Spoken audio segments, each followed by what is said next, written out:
Hi friends, నమస్తే. Welcome back to పదాల పొదరిల్లు. నా కథలు, నా కవితలు. నా పేరు పుష్పా గాంధీ. ఇప్పుడు మీరు వినబోతున్నారు ప్రణయ సంగమం 19వ భాగం. అయినా మీరు వెళ్ళి సీసీ ఫుటేజ్ చూపించమని అడగగానే చూపించేస్తారని అనుకుంటున్నారా? మీరు వెళ్ళి అడగంగానే చూపించడానికి మీరేమైనా పోలీస్ ఆఫీసర్సా లేదా పొలిటీషియన్సా? అది కూడా నిజమే అనిపించడంతో, ఇప్పుడు ఎలా సార్, ఆ విధవలను కనిపెట్టడం ఎలా అంటూ రిక్వెస్టింగ్గా అడుగుతుంది ప్రణయ విక్రమ్ని. విక్రమ్ కాస్త ఆలోచించి, ఈ విషయం నాకు వదిలేయండి, నేను చూసుకుంటాను. స్టూడెంట్స్ అండ్ లెక్చరర్స్ అందరూ కూడా ఒక్కొక్కరుగా వెళ్ళిపోతుండడంతో ఇప్పటికే లేట్ అయింది, ఇక మనం కూడా వెళ్దాం రండి అంటూ విక్రమ్ ముందుగా నడుస్తూ ఉండగా కొంచెం దగ్గరగా ప్రణయ వెనకాల సుగుణ ఒకరి అడుగుల్లో ఒకరు తమ అడుగులను వేస్తారు. ఆల్మోస్ట్ అందరూ వెళ్ళిపోయి ఉంటారు.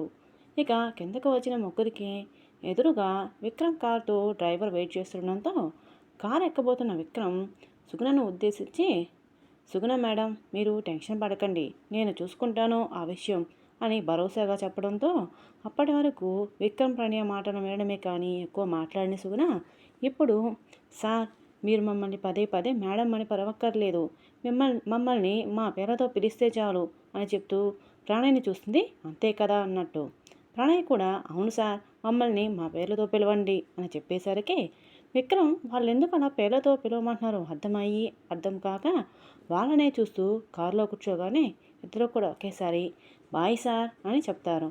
విక్రమ్ కూడా బాయ్ చెప్పగానే కారు ముందుకు వెళ్ళిపోతుంది. ప్రణయ సుగుణకి ఇంట్లో తల్లిదండ్రుల ముందు ఎలా ఉండాలో ఎలా ఉండకూడదో చెప్పడంతో ఇద్దరు కూడా ఎవరింటికి వాళ్ళు వెళ్ళిపోతారు. నెక్స్ట్ డే మార్నింగ్ కాలేజీకి వస్తుంది ప్రణయ. తనకన్నా ముందుగా వచ్చిన సుగుణను చూస్తూ, ఇదేంటి మొన్నటిలానే ఇవాళ కూడా ముందుగానే వచ్చినట్టుంది, మళ్ళీ ఏమైనా ప్రాబ్లం వచ్చిందా ఏంటి అనుకుంటూ తన స్కూటీని పార్క్ చేసి ఆగమేఘాల మీద సుగుణని చేరుకుంటుంది. సుగుణ ఫేస్ చూస్తే ప్రణయ్కి నిన్న మొన్నటి ఛాయలు కనిపించకపోవడంతో సంతోషపడిపోతూ, ఏంటి ఇవాళ నాకంటే త్వరగా వచ్చేసావు, మళ్ళీ ఏమైనా ఇష్యూ అయ్యిందా, వాడు మళ్ళీ కాల్ చేశాడా ఏంటి అంటూ తనకి తోచిన ప్రశ్నలన్నీ సుగుణ మీద కుమ్మరిస్తుంది ప్రణయ ఒక్కసారిగా. అన్ని ప్రశ్నలు విన్న సుగుణ ఫస్ట్ దేనికి సమాధానం చెప్పాలో తోచక అయోమయంగా చూస్తూ ఉంటుంది. అలానే చూస్తున్న సుగుణ భుజాలను తన రెండు చేతులతో పట్టుకుని కుదిపేస్తూ, ఏంటే అలా చూస్తున్నావు, నేను అడిగేదానికి సమాధానం చెప్పు అనగానే ప్రశ్నలతో పిచ్చెక్కిన సుగుణ ప్రణయ్ చేతులను తోసేస్తూ, నువ్వు డైలీ అన్నం తింటున్నావా, క్వశ్చన్ బ్యాక్ కానీ తింటున్నావా తల్లి అంటూ కళ్ళు తేలేయడంతో ప్రణయ తన పళ్ళను వికిలిస్తూ, అలా అనకే బాబు, దిష్టి తగులుతుంది నాకు, అసలే క్యూట్గా ఉంటానని అందరూ దిష్టి పెడుతున్నారు, ఇప్పుడు నువ్వు నా తెలివితేటలకి దిష్టి పెడుతున్నావు, మీ అందరి దిష్టి తగిలితే నేను తట్టుకోగలనా చెప్పు అంటూ మొక్కు చేదుతుంది.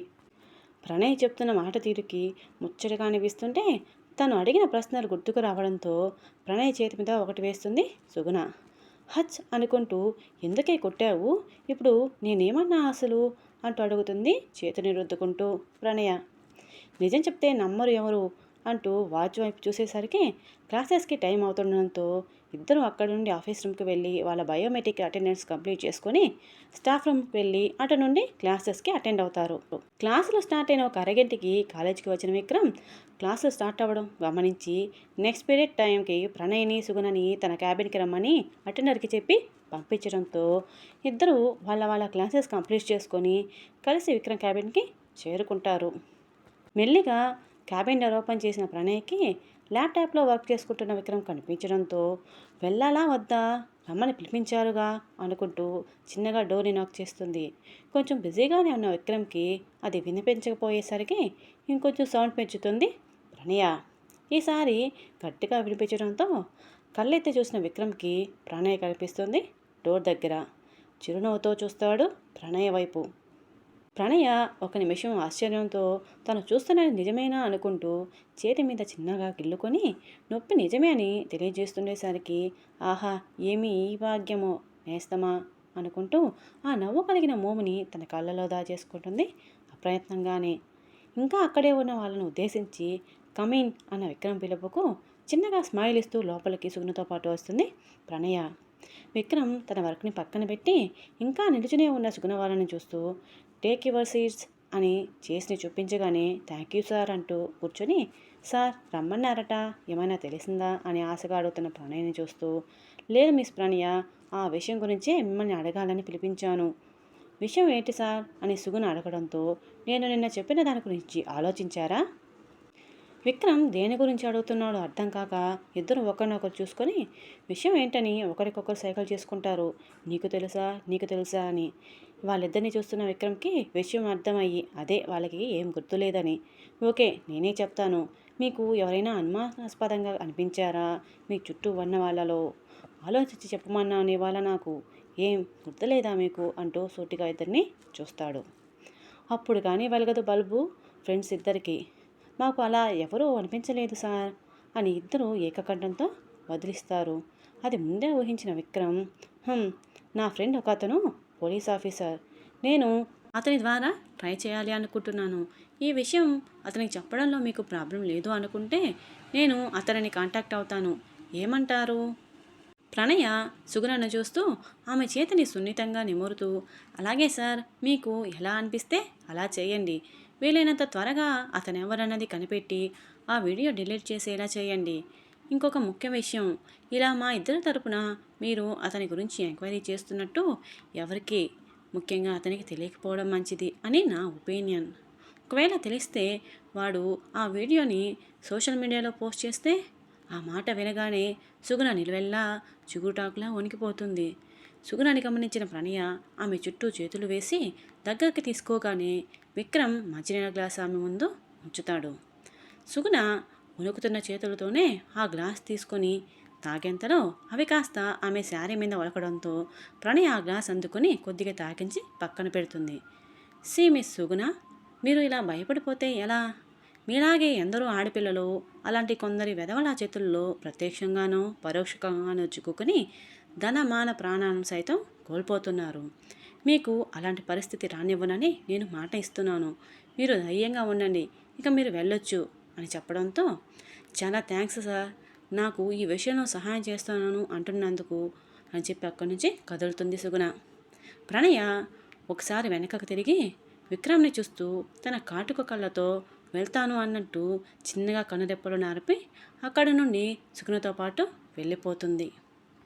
ప్రణయ సుగుణ అటు వెళ్ళడమే ఆలస్యం అన్నట్టు విక్రమ్ తన ఫోన్ తీసుకుని ఒక నంబర్కి డయల్ చేయగా స్క్రీన్ మీద చూపిస్తున్న పేరుని చూస్తూ సన్నగా నవ్వుకుంటాడు. ఫోన్ 2-3 సార్లు రింగ్ అయినా అవతల నుండి కాల్ లిఫ్ట్ చేయకపోవడంతో బాబు బాగా బిజీ అనుకుంటా అని అనుకుంటూ చూస్తే చేస్తాడులే అని విక్రమ్ తను ఇందాక పక్కన పెట్టిన పనిని కంటిన్యూ చేయడానికి కూర్చుంటాడు. విక్రమ్ క్యాబిన్ నుండి వెళ్ళిన ప్రణయ సుగుణ స్టాఫ్ రూమ్కి వెళ్ళి అక్కడే ఉన్న వాష్ బేసిన్ దగ్గర చల్లని నీటితో ఫేస్ వాష్ చేసుకొని అలా ఒక 5 మినిట్స్ కూర్చుని క్లాసెస్కి అటెండ్ అవుతారు ఇద్దరు కూడా. సుగుణ కూడా విక్రమ్ అందించిన భరోసాతో ప్రణయ సాన్నిహిత్యంలో తన బాధని మర్చిపోవడానికి వీలైనంత ట్రై చేస్తూ క్లాస్ చెప్పడంలో శ్రద్ధ చూపెడుతుంది. అలా మార్నింగ్ కాస్త లంచ్ టైం కాస్త ఈవినింగ్ టైం అవడంతో అందరూ వెళ్ళిపోతారు. కారులో వెళ్తున్న విక్రమ్కి తన పాకెట్లో ఉన్న ఫోన్ ఇంకొకటం వినిపించడంతో చేతికి తీసుకుంటాడు. స్క్రీన్ మీద చూపిస్తున్న ప్రతాప్ ఐపీఎస్ అనే పేరు చూసి గర్వంగా అనిపిస్తుంది ఆ క్షణం.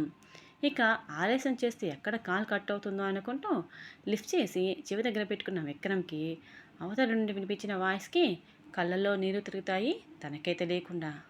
అవతల వ్యక్తి ఫోన్లో హలో హలో అని అరుస్తున్న విక్రమ్ నుండి సమాధానం రాదు. విక్రమ్ మౌనాన్ని అర్థం చేసుకున్న ఆ వ్యక్తి, అరే మామా ఉన్నావట్రా, ఎన్ని రోజులకి కాల్ చేసావురా నువ్వు, ఇప్పటికి గుర్తొచ్చానా నీకు నేను అంటూ అలిగినట్టే మాట్లాడతాడు ప్రతాప్. అంతేలే, మేమెందుకు మీకు గుర్తుంటాం, నేనేమైనా నువ్వు మనసు పడిన అమ్మాయినా కాదుగా, అలాంటప్పుడు నేనెలా గుర్తుంటాను అని ముక్కు చిత్తుతున్నట్టు ఫోన్లోనే సౌండ్ చేస్తాడు విక్రమ్ ఫ్రెండ్ ప్రతాప్. ప్రతాప్ మాటలకు విసిగిపోయిన విక్రమ్, సార్ ఇక ఆపుతారా మీ నాటకాలు, సైలెంట్గా ఉన్నానని నాన్ స్టాప్గా అనేస్తున్నారు, కొంచెం గ్యాప్ ఇవ్వడం నేర్చుకోండి ఐపీఎస్ ఆఫీసర్, వినేవాళ్లకు దొరికారు కదా అని మాట్లాడేస్తే మొదటికే మోసం వస్తుంది చూసుకోండి కొంచెం. విక్రమ్ మాటలకి కొంచెం తగ్గిన ప్రతాప్, హో అలా అంటారా మిస్టర్ విక్రమ్ సింహ, ఎస్ మిస్టర్ ప్రతాప్ వర్మ. ఇద్దరు కూడా చిన్నగా నవ్వుకుంటూ ఇలా మాట్లాడుతూ, సరే మరి ద గ్రేట్ విక్రమ్ సింహ గారికి ఇప్పుడు నేను గుర్తుకు రావడానికి కారణం ఏంటో తెలుసుకోవచ్చా? ఎందుకు తెలుసుకోకూడదు? ఖచ్చితంగా తెలుసుకోవచ్చు. కానీ ఇప్పుడు కాదు. కాసేపట్లో నేను ఇంటికి వెళ్ళాక కాల్ చేస్తాను. అప్పుడు నువ్వేం తెలుసుకోవాలి అనుకుంటే అది తెలుసుకోవచ్చు. ఓకేనా మిస్టర్ ప్రతాప్ అంటాడు విక్రమ్. అంటే ఇప్పుడు చెప్పరన్నమాట. మరి ఎంతసేపటికి వెళ్తారు తమరు తమ ఇంటికి? చెప్పానుగా కాసేపట్లో అని. ఇక ఉంటా అని కాల్ కట్ చేస్తాడు విక్రమ్. ప్రతాప్ కూడా అప్పటికి ఇప్పటికి ఎంతో మారని విక్రమ్ మాట తీరుకు నవ్వుకుంటూ తన వర్క్ చూసుకుంటాడు. ప్రతాప్తో అలా మాట్లాడడం తనకి తమ కాలేజ్ డేస్ని గుర్తు చేస్తాయి విక్రమ్కి. అలా ఒక అరగంటకి ఇంటికి చేరుకుంటాడు విక్రమ్.